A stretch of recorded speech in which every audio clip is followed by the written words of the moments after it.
My girlfriend of 5 years cheated on me with my pet dog. Yep, you heard that right. It's not what you think, though. Let me explain. You see, it all started when I noticed something strange. My Labrador, Max, seemed to be getting more attention than I was. I'd come home from work, and instead of the usual, "Hey, how was your day?" I'd get, "Oh, look how cute Max is." At first, I thought it was just her being affectionate, but then it got weirder. Our date nights turned into dog park outings, and movie nights were replaced with endless episodes of dog training videos. I mean, it was like I was living in a rom-com gone wrong. The final straw was when I realized she was spending more time walking Max than hanging out with me. I tried confronting her, and she just laughed, saying, "I can't help it if he's cuter and listens better than you do." Ouch. It was then I knew I had to make a decision. Either join a puppy obedience class or admit defeat. So, did I end up learning a few tricks myself? Maybe. But hey, if you can't beat them, join them, right? Now, Max and I have a stronger bond than ever, and I might even be enjoying those dog park dates a little too much. So, what do you think? Ever been replaced by a furry friend? Let me know in the comments below, and don't forget to follow Shotgun Shorts for more crazy stories. I downloaded this AI app that claimed it could see the future. At first, it was just silly little things, like predicting my coffee would spill or my cat would hide under the couch. But tonight, it said something different. It sent a message. "I see you in the dark." I laughed. My room was bright. Then the lights flickered. Another notification appeared. "Stop laughing." My phone vibrated. Hard. I froze. Another message. "Turn around." I didn't want to. A shadow moved behind me in the reflection of my screen. I could feel cold air brushing my neck. My phone went black. Then it lit up again. Red text glowing. "I'm closer than you think." I dropped my phone.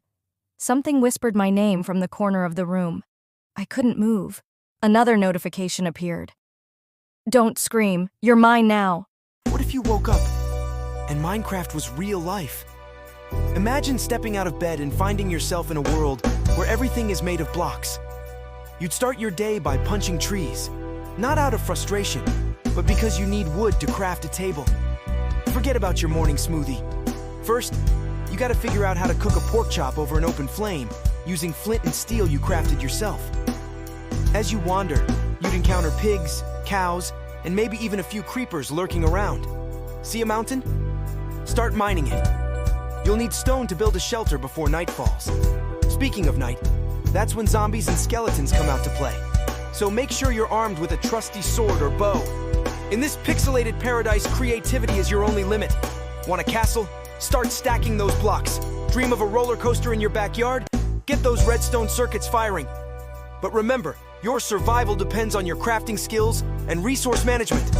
Oh, and don't forget to eat no energy bars here. Just a freshly baked loaf of bread or a juicy steak from the furnace. The beauty of this world is the freedom to build anything you can imagine, yet the constant challenge to survive makes every moment an adventure. So, would you thrive? Or would you just miss your comfy couch and TV remote? Think you could handle a day in this blocky reality? Follow Shotgun Shorts for more. My girlfriend said she was going to sleep early, but something felt off. You know that gut feeling when something just doesn't add up? Yeah, that was me, sitting there, staring at my phone, waiting for a goodnight text that never came. So naturally, my mind starts racing. Did she fall asleep, or is she secretly out with friends? I decided to do what any rational person would do, check her social media. Nothing. Silence. But then, I remembered her best friend posted a story earlier. I clicked, hoping for clues. There it was, a video of them singing karaoke, and guess who was front and center? Yep, my so-called early sleeper. I wasn't mad, more like relieved and amused. Why the secrecy?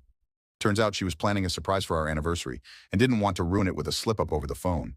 She was trying to keep me off track. So here's the lesson. Always trust your gut, but also give your partner a break.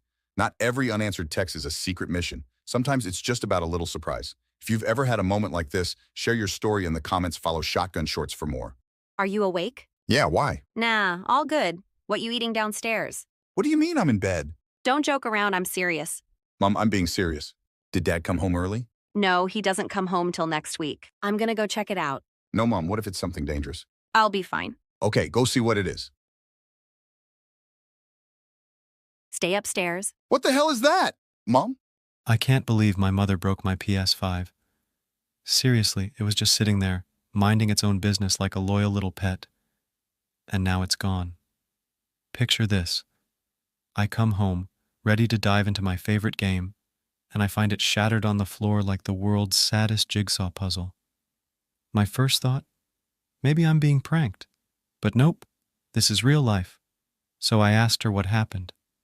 Turns out she was just trying to clean up, but she tripped over the cable and bam, my PS5 took a nosedive. I mean, who knew cleaning could be so dangerous, right? We laughed, we cried, and now I'm left PS5 less, contemplating my life choices. But hey, it's not all bad. This whole fiasco taught me something important.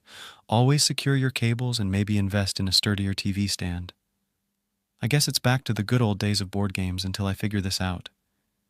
If you've ever had a tragic gaming mishap or just want to share my pain, drop a comment below. Let's have a laugh, maybe a group therapy session. Follow Shotgun Shorts for more gaming disasters and epic tales. My mom found what I was doing with my socks, and let me tell you, my life flashed before my eyes. So picture this. I'd been hiding a little secret, thinking I was a genius. You know those socks you never see because they're at the back of the drawer? Well, I used them for something, let's say, unconventional. I thought I was stealthy until I wasn't. It all started when I ran out of space for my little stash of, well, let's just say, collectibles.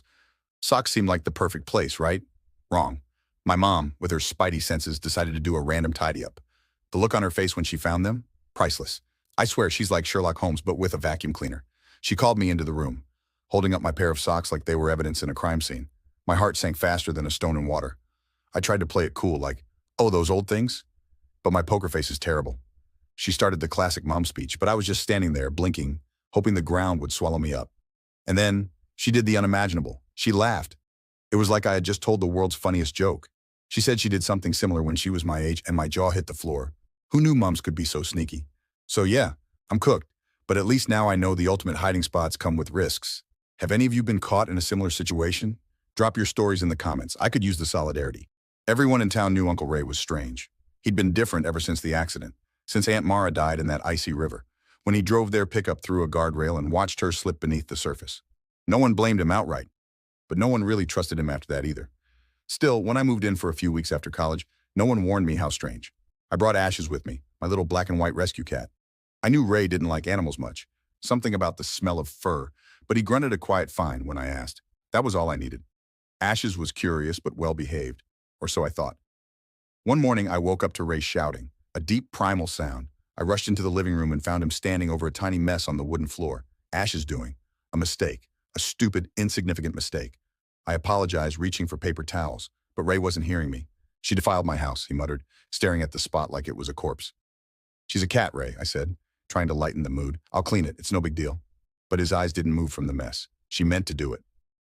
That's when I knew something was off, really off. I locked Ashes in my room the rest of the day and kept to myself. That night, I heard footsteps in the hallway, then the soft creak of my door. I thought I'd locked it. The next morning, Ashes was gone. I searched the whole house, calling her name, panicked, heart racing. Ray sat in his chair on the porch, rocking slowly, sipping black coffee, eyes fixed on the yard. You seen Ashes? I asked. He didn't answer, then I saw it. At the edge of the lawn near the mailbox, something swung gently from a tree. A shape, small, black and white. I ran to it, praying it wasn't her, but it was. A rope around her little neck, eyes still wide. A crude cardboard sign hanging above her body. This is what happens to trespassers. The police said Ray needed help, said he wasn't in his right mind. They took him away that day, muttering things about temporary holds and psychiatric evaluations. But in my dreams, I still see Ashes swinging. I still hear the creak of that rocking chair. And sometimes I wonder if Ray was always like that, or if the river took more than just his wife.